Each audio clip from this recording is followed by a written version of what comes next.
Le 11 décembre de cette année, les Game Awards auront lieu.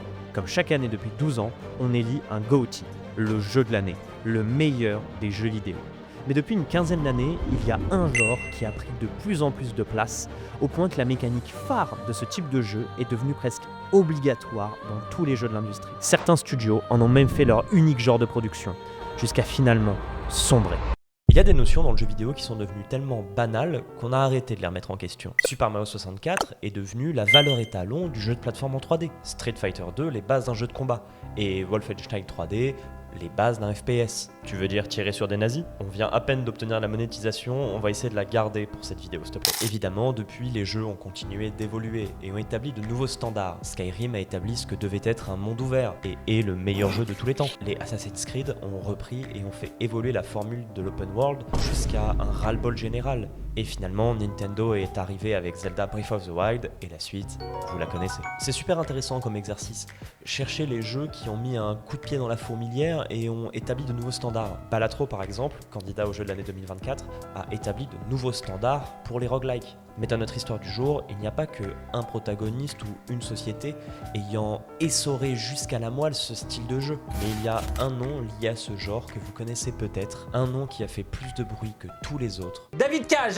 Je me considère scénariste interactif. Lui, c'est David Cage, le fondateur de Quantic Dreams. Les jeux du studio cherchent à mettre en avant les choix du joueur. Dans Fahrenheit, sorti en 2005, on suit le point de vue de 3 personnages en parallèle, en nous proposant également des QTE, Quick Time Event, pour influencer l'histoire.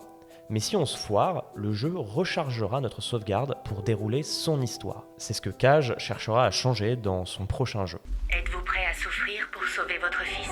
Qu'Ethan Mars est innocent, j'en ai la preuve.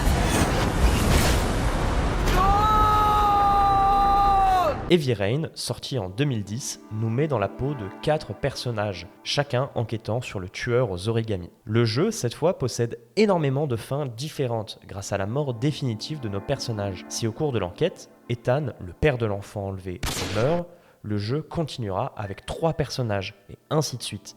Nos actions ont donc de réelles conséquences. Les dialogues également influent sur notre environnement. Et si à l'époque c'était révolutionnaire, c'est parce que c'était le début de ce que l'on appelle aujourd'hui par abus de langage les films interactifs. Des jeux vidéo d'aventure mettant en avant leur histoire plus que leur interactivité. Et mis à part Quantic Dreams, il y a un autre studio qui est très connu pour avoir fait ce genre de jeu, Telltale Games.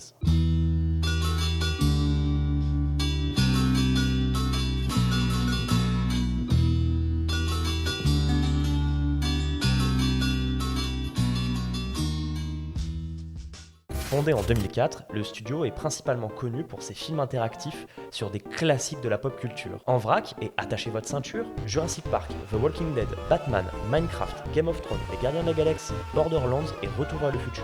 Ça va? Petite giclette? Normal, allez, change-toi et on continue. Le studio sortira de nombreux jeux donc, attirant de nombreuses personnes vers le genre du film interactif, en faisant donc en même temps que Cage, un genre attractif. Les joueurs aimaient le fait d'avoir un plus grand contrôle sur l'histoire et leurs choix. Alors l'industrie, à peu près à la même période, commencera à utiliser cette mécanique de dialogue multiple sans réussir à avoir l'impact qu'il s'y trouve dans les films interactifs. Enfin, l'impact. Si David Cage a au moins le mérite de créer de réels gros embranchements de scénario selon les choix du joueur et ou ses actions, Telltale a un début et une fin. Difficile donc d'y échapper, qu'importe nos choix. C'est d'ailleurs quelque chose qui sera moqué dans un jeu indépendant très populaire. This is the story of a man named Stanley. The Stanley Parable est un jeu sorti en 2013. On y joue Stanley, un employé de bureau qui décide de quitter son bureau après qu'un narrateur lui ait dit de le faire. Enfin, qui décide, si on le souhaite, on peut juste refermer la porte et rester là. Ou alors, lorsque l'on part à la recherche de nos collègues disparus, le narrateur nous dit de passer par la porte de gauche, et nous, on peut décider de passer par la porte de droite. Ce jeu se moque allègrement du concept de choix dans le jeu vidéo, parce que tous, en fait, résultent de la volonté du créateur. On ne peut pas aller au-delà des limites. C'est même une fin de The Stanley Parable qui est prévue, aller au-delà des limites. Il n'y a en réalité pas de réelle liberté dans le jeu vidéo. Si dans Super Mario Bros, premier du nom, on décide d'aller à gauche, le scrolling nous en empêche, c'est impossible. Et si dans un jeu narratif, tu veux répondre autre chose que les 4 réponses proposées, eh bien tu peux pas. T'es obligé parfois de répondre comme un salopard. La seule illusion de liberté que tu peux avoir, c'est de ne rien répondre. Mais ne rien répondre, c'est ne rien faire. Il y a un débat disant que le jeu vidéo, c'est ou non un art. À mes yeux, l'interactivité, c'est ce qui fait du jeu vidéo un art à part entière. C'est pas de l'art parce qu'il y a des images, de la musique, comme au cinéma. Le jeu vidéo, c'est le seul art qui est interactif. Si on ne touche pas à la manette, il ne se passe rien. Beaucoup de jeux ont donc essayé de donner encore plus d'interactivité, que ce soit les fables, où l'apparence de notre personnage change en fonction de nos décisions dans l'aventure, ou bien les Baldur's Gate, où nos dialogues ont de réels impacts sur le monde environnant. En bref, l'interactivité, c'est plutôt quelque chose de central dans les jeux. Et l'idée d'avoir un film interactif, c'est plutôt intelligent. Mais c'est assez vite moqué par des indépendants. Alors moi, je me pose des questions. Pourquoi est-ce que les jeux Telltale se sont foirés et pas les Life is Strange par exemple ? Qu'est-ce qui fait que Until Dawn, ça a fonctionné ? Et pourquoi Quantic Dreams et les jeux de cage semblent immunisés alors que Telltale a littéralement fermé ? Eh bien pour répondre à ces questions, je ne serai pas seul. J'ai contacté un étudiant en game design et j'ai pu lui poser quelques questions. Bonjour, je m'appelle Antonin Delagor-Sarfaoui. J'ai 19 ans et je suis en études de jeux vidéo actuellement. Pourquoi est-ce que selon toi, les jeux narratifs ont perdu en vitesse ? Alors il y a beaucoup de facteurs qui peuvent expliquer ça. Déjà, il y a une forte évolution de l'industrie, notamment qui se centre beaucoup plus sur du gameplay rapide. Aujourd'hui, le plus gros marché du jeu vidéo à l'échelle mondiale, c'est le marché mobile. Et ce qui arrive à générer du revenu aujourd'hui, c'est beaucoup les jeux qui peuvent se jouer sur des parties de 2-3 minutes.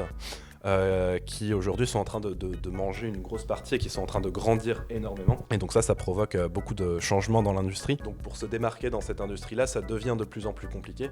Et la narration, c'est quelque chose qui est difficile à mettre en avant pour attirer des joueurs parce que c'est quelque chose qu'on peut pas présenter rapidement. Même des studios AAA comme par exemple Ubisoft tentent de se décaler vers des propositions un petit peu plus alternatives sur le marché. On a eu par exemple le Prince of Persia, Lost Crown, et tout ça amène à des choses qui sont plus basées sur ce que fait le joueur que sur l'écoute, la mise en place de dialogue. Et on est vraiment sur qu'est-ce que je peux donner comme interactivité, qu'est-ce que je peux donner comme action à faire à mon joueur.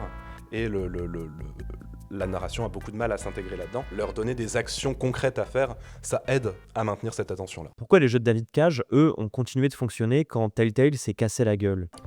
Un truc qu'il faut comprendre par rapport à David Cage, c'est qu'en fait, c'est pas les jeux de David Cage, c'est les jeux de Quantic Dream. Il a quand même toute une structure derrière lui. Et déjà, il y a un truc important, c'est que Quantic Dream, ils ont eu des jeux qui ont extrêmement bien fonctionné pendant la grosse période des jeux narratifs qui allaient de 2010 à 2015. Et aujourd'hui, ils ont un bouclier extrêmement puissant face à l'évolution culturelle. Ils ont des niches de joueurs qui ne jouent à des jeux vidéo que parce qu'ils installent les jeux Quantic Dream et qui installeront toujours les jeux Quantic Dream, peu importe ce que Quantic Dream sort. Ils ont également des fonds assez importants grâce à ça, qui leur permettent à chaque fois qu'ils sortent un jeu d'estimer à peu près combien de revenus ils vont faire et donc quelles ressources ils peuvent se permettre d'investir là-dedans et donc de très peu se planter. Il faut se rendre compte que Detroit Become Human, il avait un budget d'environ 52 millions de dollars et sur ces 52 millions, il y a presque 60% qui étaient destinés juste au marketing et à la communication. Je crois que de souvenir, c'est 24 millions environ. Donc ça, c'est un budget qui est énorme et qui leur a permis d'aller chercher de nouveaux joueurs. Et en plus, Detroit Become Human, il se sépare justement un petit peu de la ligne directrice des jeux Quantic Dream puisqu'il met vachement plus en avant son côté immersive sim avec des phases de gameplay où le joueur peut se déplacer, interagir avec le monde, etc., etc.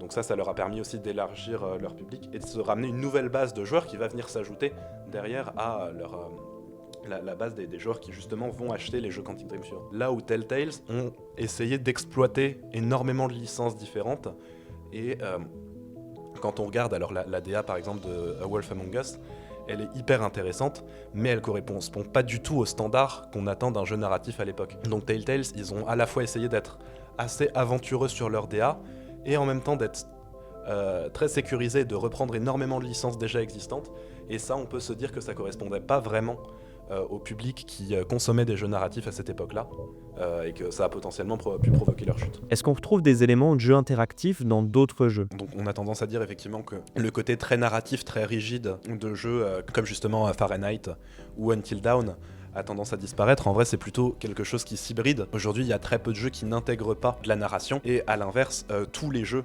pratiquement qui veulent créer du jeu narratif essayent de mettre de l'interaction à l'intérieur. On a un très bon exemple avec Baldur's Gate 3 par exemple, qui intègre tout un système de jet de dés dans ses choix de dialogue, mais on peut aussi penser à, par exemple, les Yakuza qui intègrent parfois des QTE dans leur dialogue. Ça, c'est une manière justement de maintenir l'attention du joueur concentré, même par exemple, Harmony The Fall of Reverie, qui est un visual novel sorti récemment, te permet de voir dans le futur les situations auxquelles tu peux arriver sans pour autant savoir précisément quel choix faire, et donc ça transforme la manière que le joueur a de voir le dialogue, puisque c'est plus simplement une découverte, il y a tout un enjeu de stratégie qui se positionne derrière. Aujourd'hui, c'est très compliqué pour les jeux qui essayent d'être narratifs de ne pas mettre d'interactivité, puisque ces jeux-là sont très en concurrence avec le cinéma. Aussi, effectivement, aujourd'hui, les attentes des joueurs se tournent beaucoup plus vers de l'interactivité. Les deux jeux nominés au GOTY 2024 auxquels on peut penser,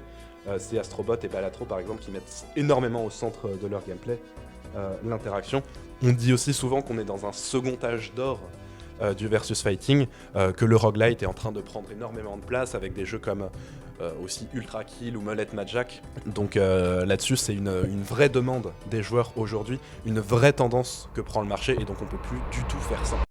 Et maintenant alors, on a des pistes sur pourquoi ce genre s'est cassé la gueule. Mais c'est quoi en fait la vraie raison? Un ras-le-bol? Eh ben moi je pense que oui. De gros studios ont forcé la pub et la sortie de ce genre de jeu, en essayant d'en faire quelque chose de mainstream. Et ça l'est devenu d'une certaine manière. Mais regardons par exemple le dernier Life is Strange. Ce n'est plus Dontnod, les créateurs originaux, qui ont essayé de prendre du recul par rapport à la série, mais un studio à la botte de Square Enix, l'éditeur. Et en résulte un jeu sans réelle passion, pas réellement bien, avec une écriture moyenne. Je vous renvoie à la super vidéo de Ten Mind sur le sujet. Ce genre de jeu vidéo à choix, en réalité, c'est des jeux de niche, c'est dérivé du visual novel. Et tenter encore et encore d'en faire un jeu pour tout le monde, c'est se fourvoyer en fait. Mais reprendre certains éléments du film interactif, ça permet de créer des jeux encore meilleurs. Baldur's Gate 3 par exemple, reprend des éléments de film interactif avec les réponses multiples et surtout leurs conséquences dans l'univers, mais avec de réelles conséquences. Ou même juste Undertale qui, plutôt que de moquer des réponses multiples, montre que les choix et les actions du joueur ont de réelles conséquences. Pour vous donner un petit exemple, si vous ne connaissez pas, dans Undertale, on peut choisir d'épargner ou d'affronter les monstres. Si on fait une run génocide, où on tue tous les monstres, on ne pourra plus jamais faire une run autre que génocide, parce que nos actions ont des conséquences au-delà d'une bête sauvegarde. Jouer à Undertale, c'est vraiment génial. Je pense que ce genre de jeu n'est pas voué à disparaître, mais que l'industrie évolue et absorbe tout plein de styles qui fonctionnent pour unifier le médium. Je n'ai jamais fait les Mass Effect, pourtant, de ce que j'ai compris, le premier était plus exigeant que les suivants. Il avait un système d'armes plus complet et plus dur à prendre en main que les suivants. Pour toucher un plus grand public, ça a été supprimé. Mass Effect, d'ailleurs, fait partie de ces jeux où il y avait diverses réponses et des conséquences à ces réponses. C'était quoi les conséquences? Le nombre de personnes avec qui on effectue la bataille finale. Plus on est un connard, plus c'est difficile. Le jeu vidéo d'aventure à choix a été un genre au sommet il y a une dizaine d'années. Mais de par le ras-le-bol général, c'est un genre qui est redevenu de niche, avec quelques percées par-ci par-là. Mais comme le RPG au tour par tour, à part de temps en temps ou avec certains représentants très connus, ce n'est pas un genre qui reviendra au sommet, car les attentes des consommateurs ont changé. Il n'empêche que ces quelques années au sommet nous ont permis de voir parmi les jeux les plus marquants du média. Et pour ça, on ne peut qu'être admiratif de ce style de jeu. Get that gun away from me, psycho!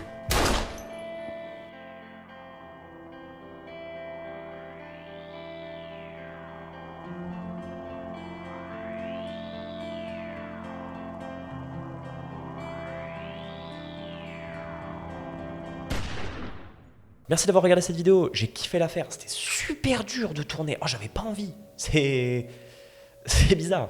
Merci d'être là, merci d'avoir pris le temps de regarder cette vidéo, abonne-toi, laisse-moi devenir ton youtubeur préféré. J'ai terminé la réécriture de mon roman, je suis super content, là je suis en pleine correction et je l'ai envoyé à quelques bêta lecteurs. Si jamais, venez sur Instagram, j'essaie d'y être beaucoup plus actif, on parle muscu, jeux vidéo, tout ça. J'essaye aussi de faire un peu plus de contenu court, mais du contenu court de meilleure qualité que ce que je faisais avant. J'étais pas très fan, en vrai, le contenu court, faut en faire, parce que quand t'es créateur, tout c'est bien, ça rapporte du monde, tout.